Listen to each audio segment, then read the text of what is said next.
Dad, please, don't do this. I'm begging you, Dad. Suddenly a hard slap landed on her cheek and her cheek started burning. Do whatever I told you. If not, you know the consequence.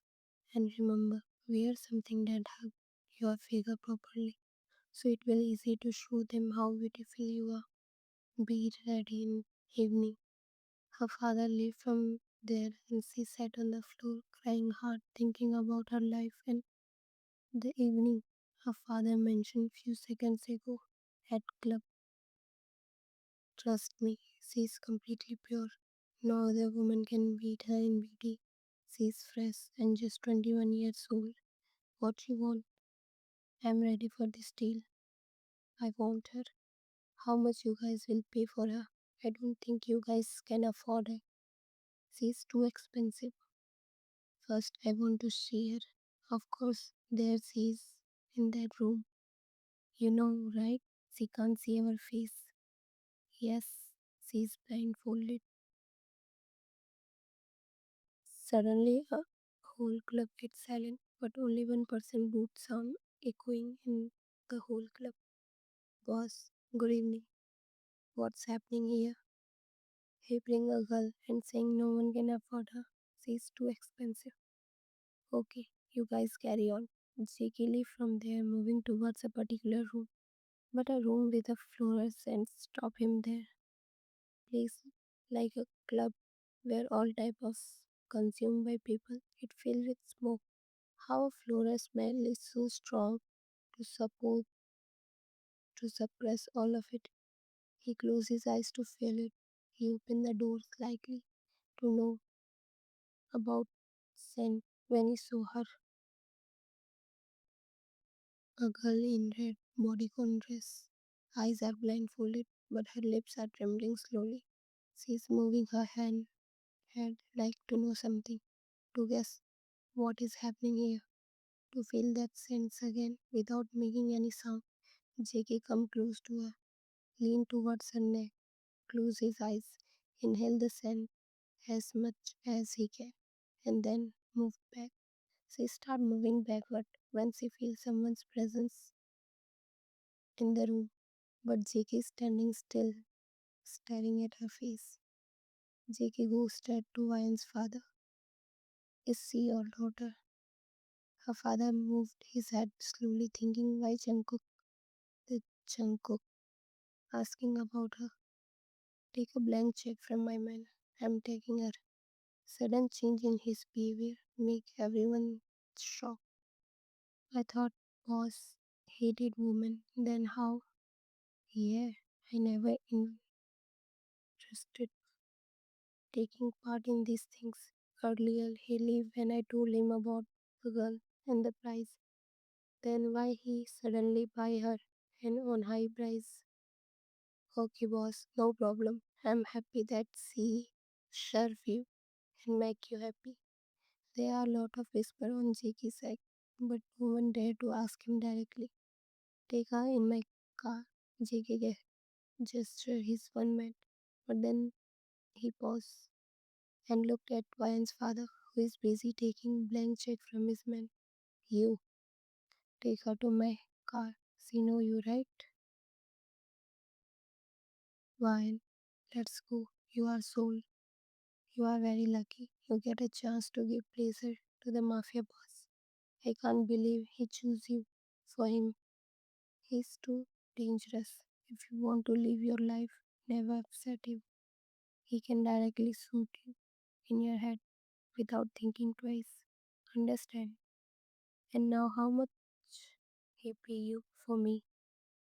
This time her words came with disgust feeling. Mom was right. Her biggest mistake is you. After I marry you, her life become hell and you kill her. And now you me like trade, making my life hell in your greed. She screamed, but the loud noise of music suppressed her voice in the corner of the room. He started dragging her to JK's car and pushed her into it before JK come there. Her hand is still tied and blindfolded. She is struggling to open her hand when hear sound of Door open of the passenger seat. A person is talking, more likely on phone call. She feel the seat beside her get pressed with heavy weight. The vibe of the car suddenly changed to dark. Shivered down her spine. Suddenly his voice changed to deep and more dangerous. I gave you one work and you fail. Now I have to tell you how to get information for him. Take out one by one if he didn't open his mouth. And still, he dared to hide anything you know about her daughter. Gifted him from me. He hung up the call and turned towards fire. She's sitting there like statue. She squeezes herself towards the door of the car. His lip curved into smirk, knowing she heard the conversation. Suddenly, driver applied brake, which made Vine lost her control and her head stumbled to the back of the front seat. A painful voice leave her lip. Can't you balance yourself? Hearing his words, Vine responds in weak voice. My hand is tied. How can I? His hand touches her. It's cool. Give her shiver to her spine. First she afraid what he's trying to do. Stay still. Now you can balance yourself. But don't dare to open your blindfold. But his eyes landed on her wrist.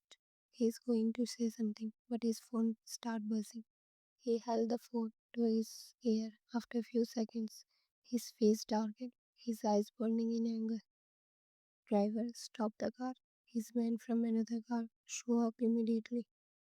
Take her home. I have an important work to complete. He gestured him to sit on the front seat and he changed his car to another, leaving her alone on the back seat. After some time, her car stopped and a voice fell in her ear. Bodyguard, ma'am, we arrived. Now you can open your blindfold. He slowly opened it and adjusted her pupils to the light falling on the car from outside. Where I am? It's boss, please. You can come out from the car. Vayanti stepped out from the car and looked around in front of her. A huge palace standing proudly, twinkling in the light. Many more men with guns standing straight without moving even their head. Guard voice interrupted. Let's go, ma'am. Vine started walking towards palace, but her eyes still wandering, surrounding. Suddenly her shoulders boomed with something stronger and hard. She wobbled when a strong two pair of hands hold her by her waist. Be careful. Gentle, angelic voice attract her attention towards him. Two pair of eyes full of gentleness, plump lips, holding soft smile. Light falling on him from behind, truly showing him angel-like appearance. Oh, I'm sorry, miss. He carefully helped her to stand her on feet and looked towards guards to know who she is. Understanding the situation, guard informed him, boss, buy her in the club and tell us to take her home. Shim take over her face, knowing he also know the meaning of this, and she start looking to her feet. Jimmy looked towards her in confusion, start calling someone. Mary, Mary. She come running from behind, catching her breath. Yes, sir. Take her to the room and help her if anything she wants. Jimmy still looked confused, staring at pale, blurred figure. He never mentioned any girl in his whole life. Then why suddenly, and like this, should I talk to him? Miss, this is your room. Get yourself comfortable. Do you want something? A glass of water. Oh, I'm sorry, I forgot. Mary leave to bring water for her while Vine eyes shifted to the large window towards her left side.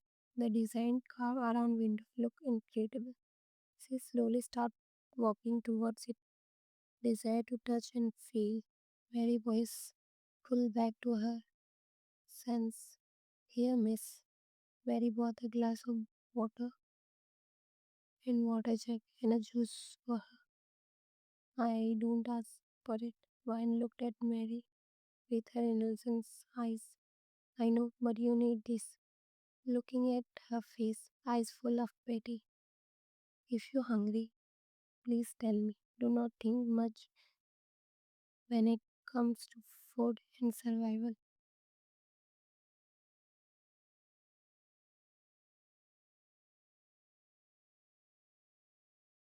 Wine looked at her like she touched her whole world by her words. Tears start filling in her eyes. She quickly controlled it and nod in the agreement. Wine stand near a large window, try to open it, want to look outside, but the darkness covering all the part of the area, back the palace, and when turned back, her eyes fell on the stage. It's a mysterious thing in the whole room. Curiosity pushed her to it. A woman sitting on her knees, her right hand rising high, grabbing tightly by a man who is walking and looking straight. By her left hand, she is covering her upper body with the clothes that is worn out from her dress. She can see herself in that place. She knows why dangerous mafia bother. What's her job now? Now whenever he wants, she need to lay down straight on the bed without uttering a single word. A shiver collided down her spine, every hair on her skin rising as though the darkness itself had reached out to touch her. Goosebumps blew across her arm, betraying the terror she tried so hard to swallow. Vine sit on the floor, hugging her knees, taking support from bed for her back, and after a few minutes her eyes closed, burdened by the critique. A abandoned warehouse echo with a painful scream and a deep voice holding the power. Calm, you dare to betray me, thinking they will save you from me, from the devil. You have a daughter and a son. Daughter study in university and son is still in boarding school. And I think you know very well what will happen to them after your death. Maybe I spare them, but the people who invest their money on you, do you think they will not try to get benefit of this situation? And I can see your both children future clearly. Your son is standing against me in his young age. Of course, they will train her, him, but you know, right? No one can survive in front of me. And yes, your daughter, I think, before he complete his sentence, a man tie in heavy chain screamed to stop him further saying anything. I will tell you everything. I know you kill me after this, but I want one promise from you, boss. Just a one promise. Before betraying you, I was your man, boss. I give you 10 years of my life. Please, boss. Okay, tell me your last wish. After you kill me, promise me you will save my children from them. That's my last wish. And promise me you never let them know about my work. JK exhale heavy breath before nodding in slow motion. Now tell me everything you know. Then the man slowly starts spilling everything he know about the river. Each and everything. Okay, one last question for you before shooting to the death. Why you forcing on the promise thing?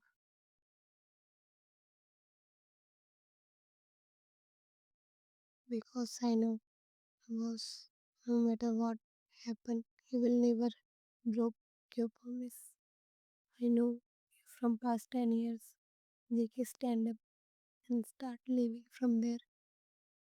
Just a one of men wrap up the whole situation. He sit in his car, dial someone number. I need to talk you right now. Meet me in 15 minutes.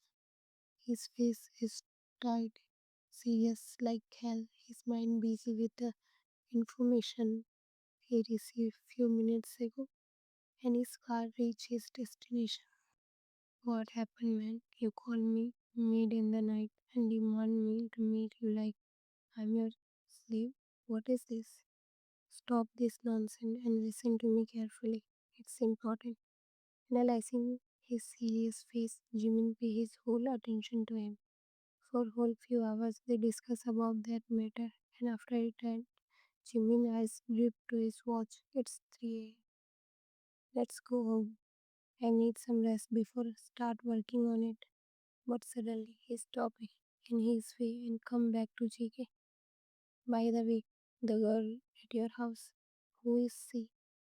His brows knitted in confusion, a strange chill curling in his chest as his name was spoken. A flicker of unease ran through him, and he remembered about her.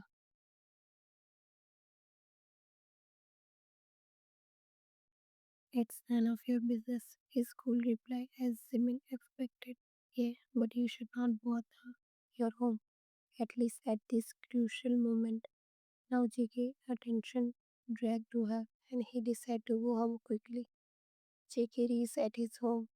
Silence is spread everywhere, but today it feels different for him. He slowly started looking for her, thinking in which room she is staying. After looking 3 to 4 rooms blocked from outside, JK finally reached at the door of Fire's room. He slowly tried to open it, thinking it will close from outside inside, but it easily get wide open, revealing Brian on the floor, sleepy. His brow twitched in confusion. He entered in the room and sat in front of her, matching her face level. Staring at her face for too long, JK realized she is shivering because of cold floor and wind. His eyes directly darted to the window, and the cold wind dared to enter in his palace without his permission. He get up and closed it with little sound, which make Vine awake from her deep sleep. Knowing JK in her room, Vine understand he came here to get what, what she bought here. She get up still in that dress. JK looked at her from head to toes, and his deep husky voice gave shiver to her. Still in the same dress, trying to impress me. Didn't know you are too desperate for this. What? Okay, remove it from your body. Enough flashing some of your skin to impress me. I do not have other clothes to change. That's why I'm still in. Before JK said something and misunderstood her, Vine explained her reason in most innocent way. You don't have what? Your clothes. JK realized his mistake and tell her to come with him. After following him for more than 5 minutes, Vine is now standing in front of huge door and JK gestured her to come in while open it. The bedroom was drawn in shadow and silence. Black marble was reflected faint amber light from the candles that burned like dying fire. The bed, massive and carved from ebony, stood at the room's heart, its silk sheets smelling faintly of smoke and leather of him. A gun, a lighter, and a half-finished glass of whiskey sat it beside it, small symbol of sleepless night. Heavy velvet wrapped shut out the city, trapping the darkness inside. The air held a trace of cigar smoke and something softer, almost. The room was power and loneliness woven together, beautiful, dangerous, and cold. It wasn't just a place he slept, it was a confession, a silent reminder that even kings of the underworld still bled beneath their ember of control.